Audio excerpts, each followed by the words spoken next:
நாம் தமிழர் கட்சி திராவிட முன்னேற்ற கழகத்துக்கு சவால் என்று சொன்னால் அதை விட வேடிக்கை எதுவுமே கிடையாது. 2024 நாடாளுமன்ற தேர்தலில் நாம் தமிழர் பெற்ற வாக்குகள் என்பது பெரும்பான்மையான வாக்குகள் எங்களுடைய வாக்குகள். 2026 சட்டமன்ற பொதுத் தேர்தலில் தான் நாம் போட்டியிடப் போகிறோம். இதற்கு இடையே வரக்கூடிய நாடாளுமன்ற தேர்தலிலோ இடைத்தேர்தலில் நாம் போட்டியிடப் போவதில்லை. அந்தந்த சமயங்களில் அந்தந்த பகுதியில் வாழக்கூடிய மக்கள், அந்த தொண்டர்கள் தங்களுக்கு பிடித்த கட்சிகளுக்கு வாக்களிக்கலாம் என்று சொன்ன பொழுது, அன்றைக்கு 2024 நாம் தமிழர் கட்சிக்கு பெரும்பான்மையான வாக்குகள் எங்களுடைய வாக்குகள் என்பதை நினைவு வைத்துக் கொள்ள வேண்டும். அது 8% வாக்குகள் நாம் தமிழர் கட்சி பெற்ற வாக்கு நாம் தமிழர் கட்சியின் கோட்பாட்டுக்கு தத்துவத்துக்கு வந்த வாக்கு. தலைவர் விஜய் அவர் போட்ட மைக்ல வந்தது இல்லையா? அது அவர் போட்ட மைக்ல வந்து ஃபிளாஷ்பேக் மைக் சிம்பிள் உட்படனா அது வேற ஞாபகப்படுத்திட்டீங்க.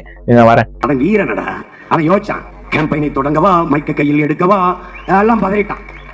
ரெண்டே வரியில பல பேர் நெஞ்சடிச்சு உட்காந்துட்டான். என்னடா அது அங்கிட்டு என் தம்பி அவன் பாடுறது இந்த மைக்கில், ஆனா கையில பிடிச்சிருக்கிறது நம்ம சின்ன மைக்கில். என் தம்பி படத்துல வர்றது இந்த மைக்கு, ஆனா அவன் டிசைன்ல போட்டுக்கிறது நம்ம மைக்கு. என்ன மைக்?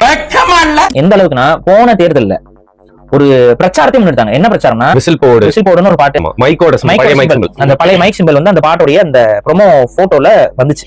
கரெக்டா அந்த நேரம் பார்த்து நாம் தமிழர் கட்சிக்கு சின்னம் மறுக்கப்பட்டு மீண்டும் கொடுக்கப்பட்ட சின்னம் என்பது மைக் ஒளிவாங்கி சின்னம் கொடுக்கப்பட்ட உடனே அதே ஒளிவாங்கி சின்னம் போன்ற ஒரு மைக்ல அவர் பாடுற மாதிரி ஒரு போட்டோ வெளியே வந்த உடனே விஜய் அவர்கள் நாம் தமிழர் கட்சிக்கு வாக்குகளை போட சொல்கிறார் அப்படின்னு சொல்லி இன்னைக்கு நாம் தமிழர் கட்சியோட பொறுப்பாளர்களாக இருக்கக்கூடியவர்கள், அந்த கட்சியோட கொள்கை பரப்பு செயலாளர்களாக இருக்கக்கூடியவர்கள் எல்லாம் கூட வீடியோக்கள் போட்டிருக்காங்க.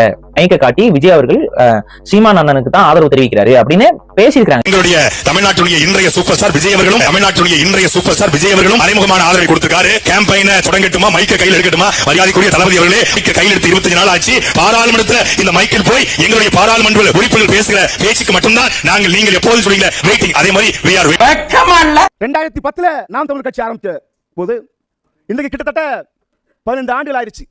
எத்தனை கவுன்சிலர்கள் ஜெயிச்சிருக்காங்க? உள்ளாட்சி தேர்தலில் ஒரு ஒன்றியத்தில் போட்டியிடுவதற்கு வேட்பாளர் கூட இல்லாத ஒரு கட்சி. உள்ளாட்சி தேர்தலில் திமுக, அதிமுக என பெரிய கட்சிகள் மல்லு கட்ட சத்தமே இல்லாமல் போட்டியிட்டு கிராம அளவில் பஞ்சாயத்து பதவிகளை வென்றது விஜய் மக்கள் இயக்கம். இதில் 2 ஊராட்சி தலைவர்கள், 12 ஊராட்சி துணைத் தலைவர்கள் உட்பட 129 பேர் மக்கள் பிரதிநிதிகளாக தேர்ந்தெடுக்கப்பட்டனர். வாக்கு நாம் தமிழர் கட்சியின் கோட்பாட்டுக்கு தத்துவத்துக்கு வந்த வாக்கு.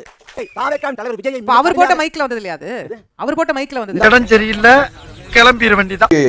இணையதளத்தில் பார்த்தீங்கன்னா நாம் தமிழரோட தொண்டர்களும் ரஜினிக்கு எதிராக நிறைய பேசுறாங்க. ஆனால் இது விஜய்னு வரும்போது விஜய் கூட ரொம்ப பாசிட்டிவா விஜய் பத்தி எல்லாம் பேசுறீங்க. அதே மாதிரி அங்க கீழே இருக்கிற தொண்டர்களும் பாசிட்டிவான கமெண்ட்ஸ். அப்புறம் விஜய் பத்தி விஜய்க்கு ரஜினிக்கு என்ன அவ்வளவு பெரிய வித்தியாசம்? இல்ல, முதல்ல வந்து விஜய்க்கு இந்த மண்ணை ஆளுட உரிமை இருக்குது, அவர் தமிழருக்கு உரிமை இருக்குது. ரஜினிகாந்துக்கு இந்த மண்ணை ஆளுட உரிமையும் இல்லை, தகுதியும் இல்லை.